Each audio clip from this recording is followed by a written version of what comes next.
दोस्तों कैसे हो सब लोग। राव मैथ्स पॉइंट में सबका स्वागत है आपका। आज अपन डिस्कस करेंगे fundamental of computer part 2। Part 1 मैंने करवा दिया है, फंडामेंटल ऑफ कंप्यूटर पार्ट 2 अपन करेंगे। क्लास है अपनी 4, ठीक है। देखो बच्चों, आपके मैसेज भी आ रहे हैं मेरे पास मैथ्स के लिए। मैं मैथ्स का तभी ला पाऊँगा, तभी पॉसिबल हो पाएगा जब अपने कम से कम 100 के ऊपर तो सब्सक्राइबर हो। 100 सब्सक्राइबर ऊपर हो जाए, उसके बाद में मैं मैथ्स की एक आध क्लास ले आऊँगा, ठीक है। और मैं कंप्यूटर का कोशिश कर रहा हूँ, मैं कंप्यूटर के मैं पूरा करवा दूँगा सिलेबस। जब तक ये कोचिंग पता नहीं कब खुले, कोई कह नहीं सकते, बट मैं आपका कंप्यूटर का सिलेबस पूरा करवा दूंगा। जैसे जैसे मेरे को टाइम मिल रहा है वैसे वैसे मैं क्लास से डाल रहा हूँ, ठीक है। मैंने पूरा एक चैप्टर करवा दिया है, चैप्टर नंबर 2 चल रहा है अपना, फंडामेंटल ऑफ कंप्यूटर, जिसका भी एक पार्ट मैंने बना दिया है। आज दूसरा पार्ट ही लगभग लगभग आधा कवर हो जाएगा आज, ठीक है। और जिस किसी को भी अगर कोई क्यूरी आ रही है या कुछ क्वेश्चंस अगर समझ में नहीं आ रहे हैं तो मेरे इन नंबरों पे आप मैसेज कर सकते हैं। ये नंबरों पे आप मेरे मैसेज कर सकते हैं। इनकी पीडीएफ वगैरह भी, अगर इस क्लास की अगर पीडीएफ चाहिए तो मेरे को इन नंबरों पे मैसेज कर दें। मेरे व्हाट्सअप नंबर है और मैं आपको पीडीएफ सेंड कर दूंगा। देखते हैं, अपन ने पहला चैप्टर अपन ने पढ़ लिया है। आज उसकी कुछ क्वेश्चन देखते हैं, उसके बाद में फिर अपन आगे स्टार्ट करते हैं, ठीक है। अपना रोजाना का सिलसिला यही होता है, ठीक है। अब आगे देखते हैं। देखो, प्रथम बिजली से चलने वाले कंप्यूटर का क्या नाम था। वेरी मोस्ट इंपॉर्टेंट क्वेश्चन है दोस्तों, और काफ़ी अच्छा क्वेश्चन है। प्रथम बिजली से चलने वाले कंप्यूटर का क्या नाम है। तो प्रथम बिजली से चलने वाला कंप्यूटर का नाम है मार्क 1, ठीक है। ये मार्क 1 जो कंप्यूटर था ये बना था 1944 के अंदर। 1944 के द्वारा कौन सी कंपनी थी, IBM कंपनी ने इसको बनाया था। और इसको बनाने वाले का नाम था हावर्ड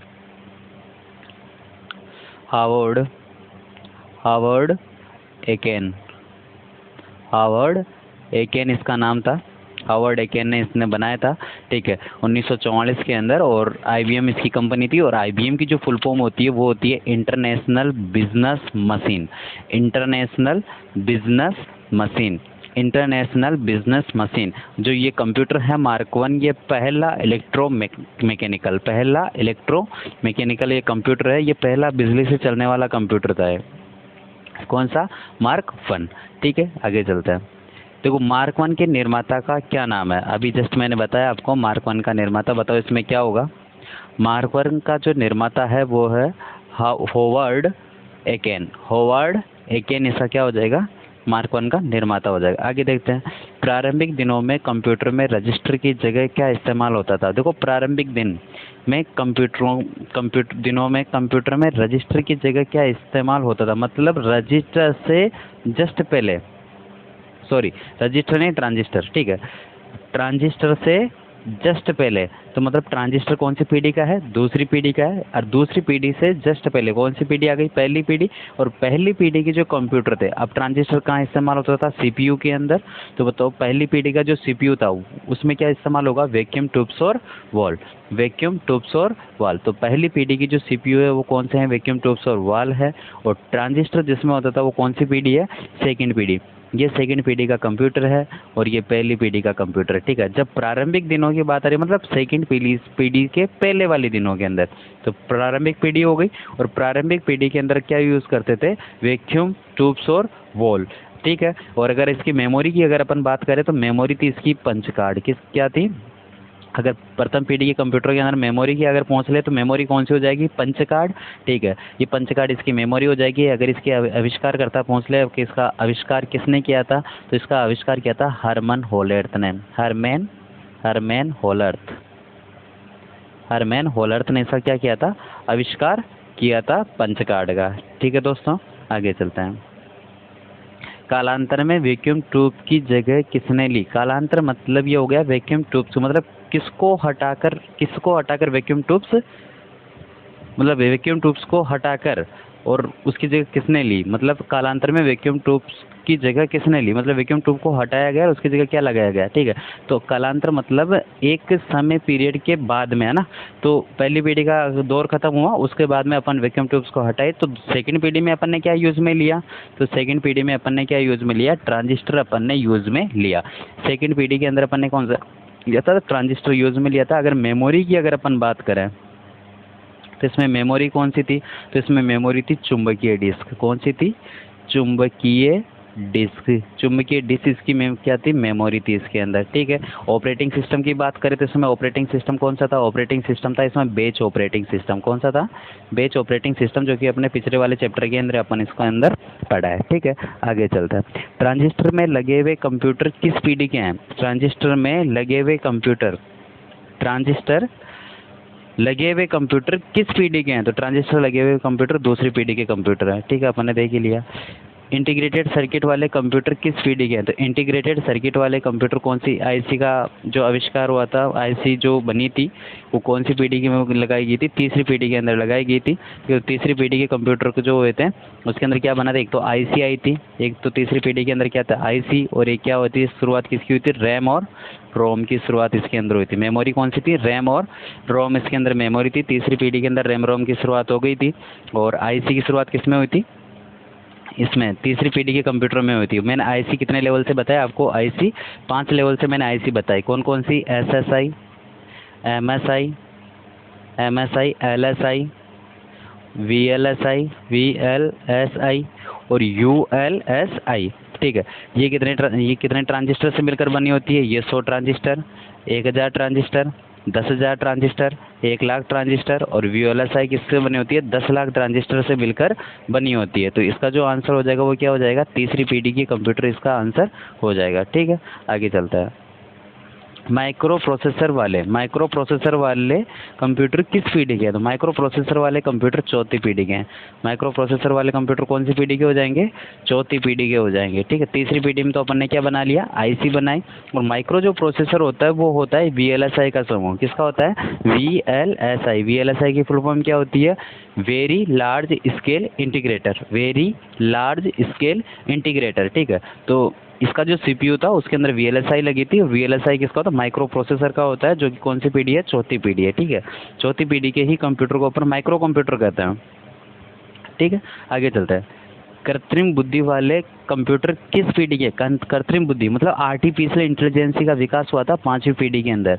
आर्टिफिशियल इंटेलिजेंसी का जो विकास हुआ था वो कौन सी पीढ़ी थी, 5वीं पीढ़ी थी, ठीक है। तो बताओ ये कौन सी पहली, इसमें से कोई नहीं आ जाएगा, ठीक है।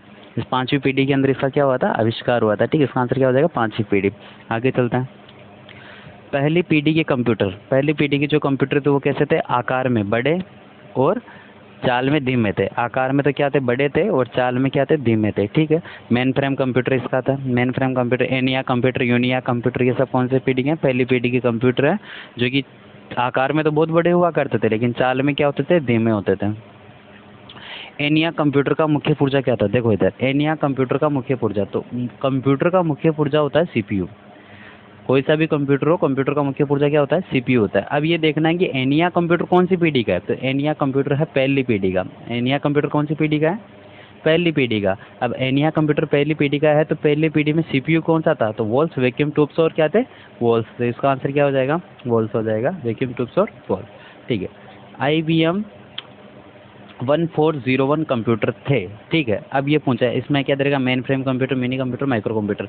ये जो तीनों प्रकार है इसके, ये क्या है, आकार के आधार पर कंप्यूटरों को आकार के आधार पर कितने प्रकार के कंप्यूटरों में बांटा गया, 3 प्रकार के। कौन कौन से, main frame computer, mini computer और micro computer. Main frame computer में आती थी पहली पीढ़ी, दूसरी पीढ़ी और तीसरी पीढ़ी। कौन सी पीढ़ी है, पहली पीढ़ी, दूसरी पीढ़ी और तीसरी पीढ़ी। अब देखना ये है कि ये कौन सी पीढ़ी का है, अब देखना ये है कि ये जो कंप्यूटर है ये कौन सी पीढ़ी का है, तो IBM 1401, तो IBM 1401 कंप्यूटर है दूसरी पीढ़ी का। और इसी के साथ एक और कंप्यूटर था IBM 1602, IBM 1602, ये भी कौन सी पीढ़ी का कंप्यूटर है, सेकंड पीढ़ी का कंप्यूटर है, ठीक है। तो सेकंड पीढ़ी का जो कंप्यूटर था ये कौन सी श्रेणी का था, मेन फ्रेम श्रेणी का। तो बताओ इसका आंसर क्या हो जाएगा, main frame and storage, main frame and storage इसका क्या हो जाएगा, आंसर हो जाएगा। आगे चलता है, कंप्यूटर जितने समय में कार्य संपन्न कर रहा है वह समय कहलाता है। कंप्यूटर जितने समय में कार्य संपन्न करता है वह समय, देखो कंप्यूटर जो लेता है समय लेता है वो क्या करता है, एग्जीक्यूट करता है प्रोग्राम को, क्या करता है, एग्जीक्यूट। और उस समय को अपन क्या बोलते हैं, एग्जीक्यूशन टाइम बोलते हैं। क्या बोलते हैं, एग्जीक्यूशन टाइम बोलते हैं। तो इसका आंसर क्या हो जाएगा, एग्जीक्यूशन टाइम हो जाएगा। डेटा प्रोसेसिंग में प्रयुक्त सिलिकॉन चिप को कहते हैं, देखो डेटा जो प्रोसेसिंग होती है वो होती है सीपीयू से, किससे होती है, सीपीयू से होती है, ठीक है। और उसमें क्या होता है, सिलिकॉन चिप होती है, ठीक है। तो क्या होता है, माइक्रो प्रोसेसर। देखो डेटा प्रोसेसिंग कौन करेगा, सीपीयू। क्या रैम सीपीयू है क्या, नहीं। रोम सीपीयू है क्या, नहीं। पी रोम सीपीयू, नहीं। सीपीयू कौन है, माइक्रो प्रोसेसर सीपीयू। तो इसका आंसर क्या हो जाएगा, सी आंसर हो जाएगा। कंप्यूटर का नर्व सेंटर कहलाता है। कंप्यूटर का जो नर्व सेंटर है, देखो कंप्यूटर का जो नर्व सेंटर इसको समझते हैं, मतलब इसका हो गया नर्व सिस्टम, मतलब तंत्रिका तंत्र। कंप्यूटर का तंत्रिका तंत्र कौन सा होगा, जो अपना जो तंत्रिका तंत्र होता है वो क्या काम करता है, अपना जो तंत्रिका तंत्र होता है वो अपने बॉडी पार्ट्स को कंट्रोल में रखता है। अपने जो बाह्य जो है पार्ट्स उनको क्या करता है, कंट्रोल में रखता है, ठीक है। तो तंत्रिका तंत्र अपने संवेदनाओं को और तंत्रिका तंत्र को क्या करता है, कंट्रोल में रखता है, ठीक है। तो क्या होगा कि सीपीयू के अंदर भी कोई ऐसा तंत्रिका तंत्र होगा। तो कंट्रोल यूनिट क्या करता है, अपने जो बाह्य पार्ट्स होते हैं उनको कंट्रोल में रखता है और कंप्यूटर में होने वाली प्रत्येक प्रत्येक संवेदना पे अपनी नियंत्रण रखता है, अपनी पैनी नज़र रखता है, ठीक है। कोई भी अगर हो रहा था वो कंट्रोल करने की कोशिश करता है, डिस्टर्बेंस कोई भी होता है तो उसको कंट्रोल करने की कोशिश करता है कौन, कंट्रोल यूनिट। तो इसका आंसर क्या हो जाएगा, सीयू हो जाएगा। तो कंप्यूटर का जो नर्व सेंटर कहलाता है वो क्या कहलाता है, सीयू कहलाता है, ठीक है। और कंप्यूटर की अगर मस्तिष्क की बात कर ले तो कंप्यूटर का जो मस्तिष्क होता है वो होता है सीपीयू, ठीक है। इस पूरे भाग को अपन बोलते हैं सीपीयू। और सीपीयू के कितने पार्ट होते हैं, तो सीपीयू के 3 पार्ट होते हैं। कौन कौन से, सीपीयू के 3 पार्ट होते हैं, कौन कौन से होते हैं, एएलयू, एएलयू होता है, सीयू होता है और रजिस्टर होता है। और क्या होता है, रजिस्टर होता है। तो नर्व सिस्टम कौन सा होता है, सीयू होता है, ठीक है। आगे चलता है।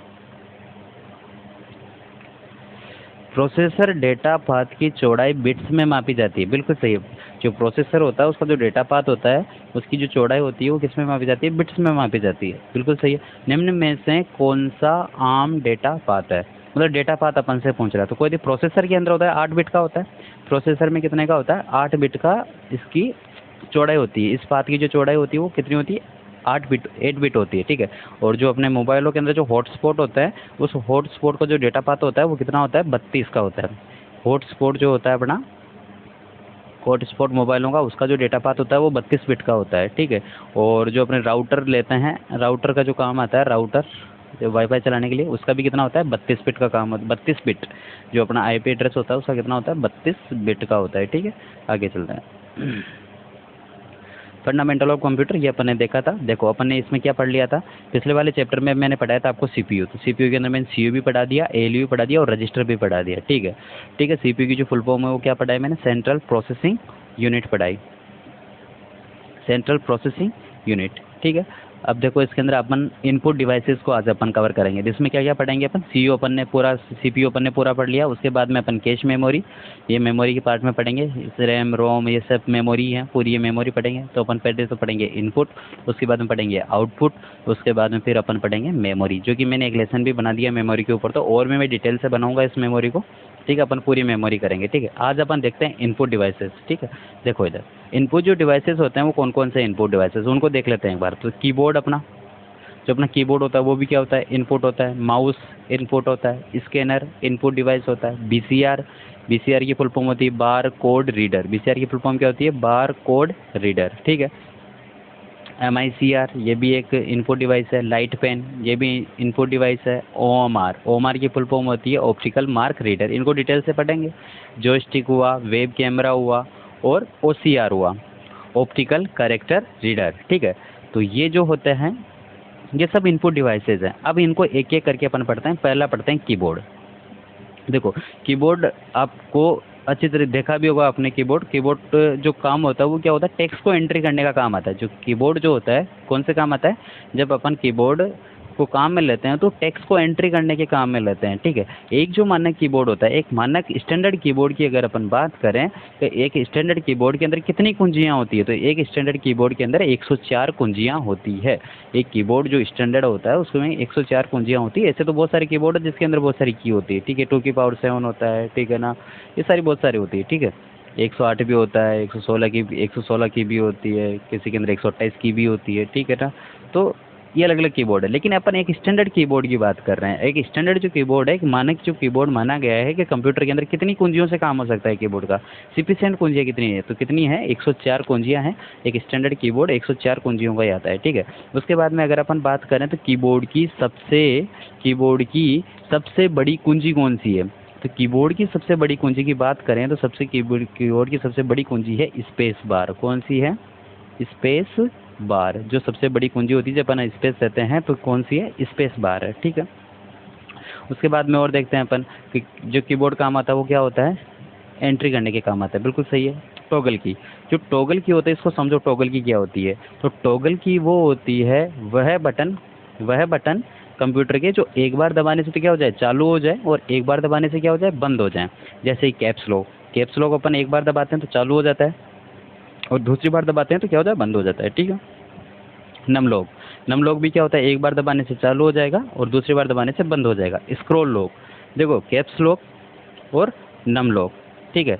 देखो जो अपना जो कीबोर्ड होता है वो एक ASCII कोड पे काम करता है, जबकि 2 की पावर 7 पे होता है, ठीक है।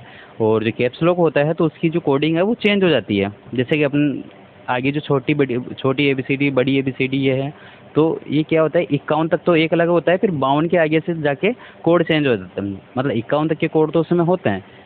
कैप्स लॉक जब ऑफ रहेगा अपना तो 51 तक के कोड बिल्कुल नॉर्मल रहेंगे, ठीक है। और जैसे आप कैप्स लॉक चालू करते हो तो वही जो की है उनका कोड ही चेंज हो जाता है। तो कैप्स लॉक का ये काम होता है। नम लॉक, जैसे आप नम लॉक करते हो तो आपके नंबर की है, न्यूमेरिकल जो की है वो क्या हो जाती है, वो बंद हो जाएगी। न्यूमेरिकल की जो आपकी जो 0 से वहाँ पे जब नंबर लिखे हुए होते हैं वो क्या हो जाती है, बंद हो जाएगी, और उसको लॉक खोल दोगे तो वो वापस चालू हो जाएगी। स्क्रॉल लॉक जो होता है वो क्या होता है, स्क्रीन को ऊपर नीचे होने से रोकता है। अगर आपकी स्क्रीन बार बार माउस से ऊपर नीचे हो रही है ऑटोमेटिक, तो आप उसको स्क्रॉल लॉक कर दीजिए, आपकी जो स्क्रीन है वहाँ पे लॉक हो जाएगी। आपको जो भी करना है वो आप वहाँ पे आप काम कर सकते हैं, ठीक है। तो ये 3 प्रकार की होती है। टॉगल की कितनी होती है, 3 होती है। कौन कौन सी, कैप्स लॉक, नम लॉक और स्क्रॉल लॉक। दोबारा देखिए, कैप्स लॉक, नम लॉक और स्क्रॉल लॉक, ठीक है। उसके बाद में अपन देखते हैं न्यूमेरिक ये फंक्शन की, ठीक है। जो कंप्यूटर के अंदर जो फंक्शन की होती है वो होती है 12। कहाँ से होती है, F1 से लगाकर F12 तक।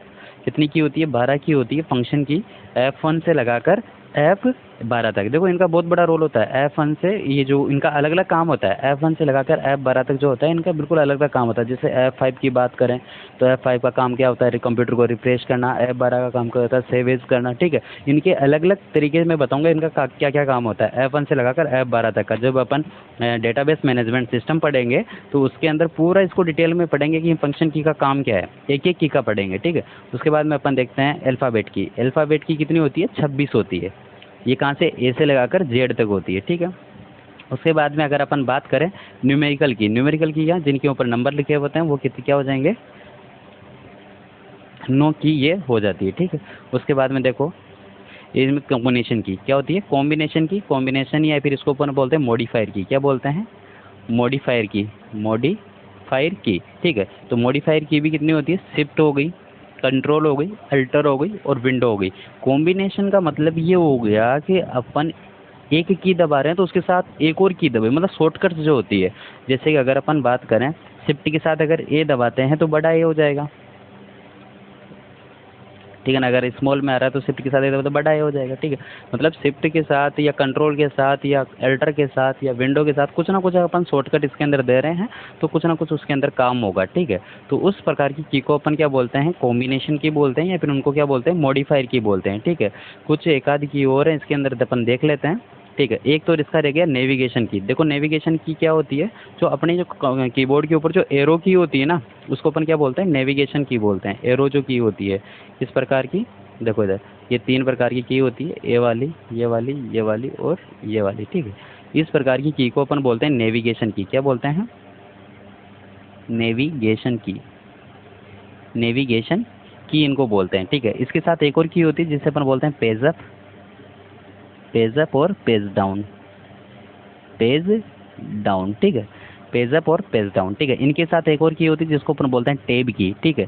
ये एक बार दबाने पर कितना देता है, 0.5 इंच, ठीक है। 0.5 इंच का स्पेस देता है। जो टैब की होती है एक बार दबाने पर 0.5 इंच का क्या देता है, स्पेस देता है। जो स्पेस बार होता है वो तो कम देगा, वो 0.1 का देता है, ठीक है। जब अगर अपन बात करें टैब की का, तो टैब की अगर अपन दबाते हैं तो वो 0.5 इंच का क्या देता है, स्पेस दे देता है, ठीक है। तो ये होता है। आगे चलते हैं देखो अपन पढ़ रहे हैं माउस, ठीक है। माउस जो होता है ये माउस के देखो प्रकार, देखो माउस कितने प्रकार का होता है, क्या होता है माउस, ठीक है। माउस का जो काम होता है पॉइंटिंग डिवाइस है, और माउस में कितने बटन होते हैं, 3 बटन होते हैं। कौन कौन से, लेफ्ट बटन, राइट बटन और स्क्रॉल बटन। लेफ्ट बटन का काम क्या होता है, निर्देशों को ओके करने में क्या होता है, काम होता है। राइट बटन का कट कॉपी पेस्ट का काम किसका होता है, राइट का होता है। स्क्रॉल का क्या होता है, स्क्रीन को ऊपर नीचे करने का किसका काम होता है, स्क्रॉल का होता है। ठीक है, तो ये माउस 3 प्रकार के होते हैं, यांत्रिकी माउस, प्रकाशिकीय माउस और तार रहित माउस या वायरलेस माउस। ठीक है, जो माउस का जो आविष्कार है वो माना जाता है कि माउस जो काम में लेने लगे अपन 1990 के दशक से काम में लेने लगे। 1990 के दशक से ही अपन क्या कर रहे हैं, माउस का प्रयोग कर रहे हैं। पहले अपन माउस का प्रयोग नहीं करते थे। पहले अपन जो कंप्यूटर के अंदर जो एंट्री देते थे या उसको निर्देश देते थे तो वो माउस से नहीं देते थे। और पहले जो ऑपरेटिंग सिस्टम थे तो वो ग्राफिकल यूजर इंटरफेस नहीं थे, वो टेक्स्ट यूजर इंटरफेस थे। टेक्स्ट यूजर इंटरफेस है। जब हम ऑपरेटिंग सिस्टम पढ़ेंगे तब इसको और डिटेल के अंदर पढ़ेंगे। ग्राफिकल यूजर इंटरफेस क्या होता है और टेक्स्ट और कैरेक्टर यूजर इंटरफेस क्या होता है। मतलब जो कंप्यूटर के अंदर आइकन जो होते थे वो पहले आइकन नहीं हुआ करते थे। जो निर्देश अपन को देना होता था वो कीबोर्ड से देते थे। माउस का प्रयोग होता ही नहीं था उस समय। ठीक है, तो 1990 के दशक में क्या लिया अपन ने, माउस का प्रयोग किया। जो पहला जो माउस था वो कौन सा था, यांत्रिकी माउस। बिल्कुल मैकेनिकल तरीके से इसको बनाया गया था, यांत्रिकी माउस था। ये यांत्रिकी जो माउस है इसके अंदर क्या होता था, एक नीचे माउस की नीचे की सतह में, माउस की नीचे की सतह के अंदर उसकी खोल के अंदर एक रबर की बॉल लगी होती थी जो कि उभरी हुई सतह होती थी उस रबर की। और जैसे अपन उसको हिलाते थे माउस को तो रबर की गेंद हिलती थी। और जैसे रबर की गेंद हिलती थी तो अपने जो पॉइंट होता था माउस का वो नेविगेट होता था, नेविगेशन होता था उसके अंदर, वो घूमता था मॉनिटर स्क्रीन के ऊपर। तो यांत्रिकी जो माउस होती है वो क्या 1990 के दशक में काम में लिए जाते थे। और इसकी खोल में एक रबर की गेंद होती थी जो कि उभरी भी होती थी। तो यांत्रिकी माउस का प्रयोग तब हुआ। लेकिन जैसे जैसे समय बीतता गया और नई टेक्नोलॉजी है, उसके बाद में जो नया जो माउस बना वो होता प्रकाशिकीय माउस। जो आज अपन घरों में यूज़ कर रहे हैं वो कौन सा माउस है, प्रकाशिकीय माउस है। प्रकाशिकीय जो माउस है वो इसे क्या बोलते हैं, नॉन मैकेनिकल माउस। ठीक है, वो तो कौन सा माउस हो गया, मैकेनिकल। और ये क्या हो गया, नॉन मैकेनिकल माउस। सर्वाधिक यूज इसी का ही हो रहा है अभी, ऑप्टिकल माउस। इसमें क्या होता है, इस प्रकाश की सतह के अंदर नीचे एक लाल रंग का प्रकाश निकलता है। ठीक है, और वो प्रकाश क्या होता है, परावर्तित होता है और वापस अंदर की ओर जाता है। मतलब ये जो माउस है ये कौन से सिद्धांत पर कार्य करता है, परावर्तन के सिद्धांत पर कार्य करता है, परावर्तन के सिद्धांत पर कार्य करता है। ठीक है, ये जो माउस होता है। ठीक है, और जो माउस होता है जैसे रेड जो प्रकाश होता है वो नीचे की सतह पे टकराता है, टकराने के बाद में क्या होता है, वापस रिफ्लेक्ट होकर अंदर माउस की ओर जाता है, ताकि उससे ऑब्जेक्ट की जो दूरी जो होती है वो अपन क्या कर लेते हैं, जैसे उस माउस को आप हिलाओगे तो वो क्या होगा, आपका जो ऑब्जेक्ट होगा वो भी क्या होगा, दिशा दूरी के अंदर गति करेगा। ठीक है, अब देखते हैं वायरलेस माउस, तार रहित माउस। आज के आधुनिक युग का जो माउस है वो कौन सा है, तार रहित माउस या ये है। ये कौन से आधार किसके ऊपर काम करता है, ये फ्रीक्वेंसी के आधार पर कार्य करता है। इसमें 2 कंपोनेंट होते हैं, तो ट्रांसमीटर होता है, एक रिसीवर होता है। ठीक है, और ये जो है इलेक्ट्रोमैग्नेटिक सिग्नल के रूप में माउस की गति होती है इसके अंदर। ठीक है, इसके अंदर एक ड्राइवर होता है जो कि कंप्यूटर में इंस्टॉल करना पड़ता है। स्कैनर देखो, स्कैनर देखो, जब अपन फोटो वगैरह स्कैन करते हैं किससे करते हैं, स्कैनर से करते हैं। स्कैनर 2 फॉर्मेट में होता है, एक तो पीडीएफ में और एक क्या होता है, जेपीईजी। ठीक है, तो पीडीएफ जो होता है, तो पीडीएफ की फुल फॉर्म क्या होती है, portable document file, portable document file. ठीक है, जेपीईजी की जो फुल फॉर्म होती है वो होती है जॉइंट फोटोग्राफिक एक्सपर्ट ग्रुप। ठीक है, ये तो तब होती है जब अपन फोटो वगैरह खिंचवा रहे हों। ठीक है, लेकिन अगर अपन स्कैनर से स्कैन कर रहे हैं तो वो पिक्चर बनेगी उसकी। आपने उसकी फ़ोटो नहीं खींची है, उसकी क्या बनाई है अपन, नेगेटिव बनाया, मतलब उसका पिक्चर बनाया है। तो पिक्चर बनाया तो क्या हो जाएगा, joint picture expert group, joint picture expert group. आपके जो मोबाइल फ़ोन के जो फोटो खींची हुई तो एक्सटेंशन लगा होता है .jpeg। ठीक है, .jpeg। तो इस .jpeg के जो मोबाइल से फ़ोटो खींचे हो आप या कैमरे से फ़ोटो खींचे हो तो उसका होगा जॉइंट फोटोग्राफिक एक्सपर्ट ग्रुप होगा। ठीक है, ट्रैक बॉल ये बिल्कुल यांत्रिकी माउस के जैसा होता है, ये भी पॉइंटिंग डिवाइस है, इसके अंदर गेंद लगी हुई होती है, उभरी हुई सतह होती है। ठीक है, बीसीआर, बीसीआर का काम क्या होता है, बार कोड रीडर। बीसीआर का काम क्या है, बार कोड रीडर। किसी भी प्रोडक्ट पर प्रिंटेड काली खड़ी लाइनों को पढ़ने के काम आता है। कौन, बीसीआर। किसी भी प्रोडक्ट पर प्रिंटेड काली खड़ी लाइनों को पढ़ने के काम क्या आता है, बीसीआर आता है। ये बार कोड होते हैं। ठीक है, और पूछ लेता है कि बार कोड ये बीसीआर के अंदर सी का मतलब क्या है, तो बीसीआर में सी का मतलब क्या है, कोड है, इसमें करेक्टर मत करके आ जाना। ठीक है, और बारकोड क्या होते हैं, किसी भी जो प्रोडक्ट होता है उसके ऊपर प्रिंटेड काली खड़ी ऐसी लाइनें होती हैं प्रोडक्ट के पीछे से, है ना, उसके अंदर उनको पढ़ने के काम आता है। मार्ट के अंदर बहुत ज़्यादा काम आता है ये बीसीआर। ठीक है, आगे चलते हैं।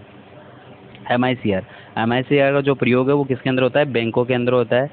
यह चेक पढ़ने के लिए इसका प्रयोग किया जाता है। एक चेक पर एक विशेष प्रकार इसके नंबर होते हैं नीचे की साइड में, इन अंकों को पढ़ने के काम आता है। ये मैग्नेटिक इंक के होते हैं, ठीक है। इनको पढ़ने के किसको काम में लिया जाता है? MICR को काम में लिया जाता है। देखो इसका काम कैसे क्या होता है, देखो समझते हैं इधर, ठीक है। मान लीजिए मेरा अकाउंट है SBI के अंदर और मैं किसी बंदे को चेक बना के दे रहा हूँ मेरे SBI का, और उस बंदे का जो अकाउंट है वो है BOB के अंदर, ठीक है। अब ये बताओ मेरे अकाउंट की जो डिटेल होगी, बताओ SBI के पास होगी, SBI के पास होगी या BOB के पास होगी? और पिछली बात है, मेरे तो SBI के पास ही होगी डिटेल, BOB वाले मेरे को क्या जानेंगे, ठीक है। लेकिन मैंने SBI का जब चेक बना के दिया तो मेरी अकाउंट नाम वगैरह सब हो गया, लेकिन यहाँ पे एक विशेष प्रकार की स्याही से कुछ अंक लिखे हुए होते हैं जिनको अपन बोलते हैं मैग्नेटिक इंक, ठीक है। इस मैग्नेटिक इंक पे ये अंक लिखे हुए होंगे, ठीक है। जब ये चेक इनके पास जाएगा तो ये क्या करेंगे, MICR मशीन के अंदर डालेंगे। किस में डालेंगे? MICR मशीन के अंदर डालेंगे, और MICR मशीन के अंदर डालते ही ये नंबर रीड होगा, और ये नंबर रीड होते ही मेरे अकाउंट की डिटेल किसके पास पहुंच जाएगी?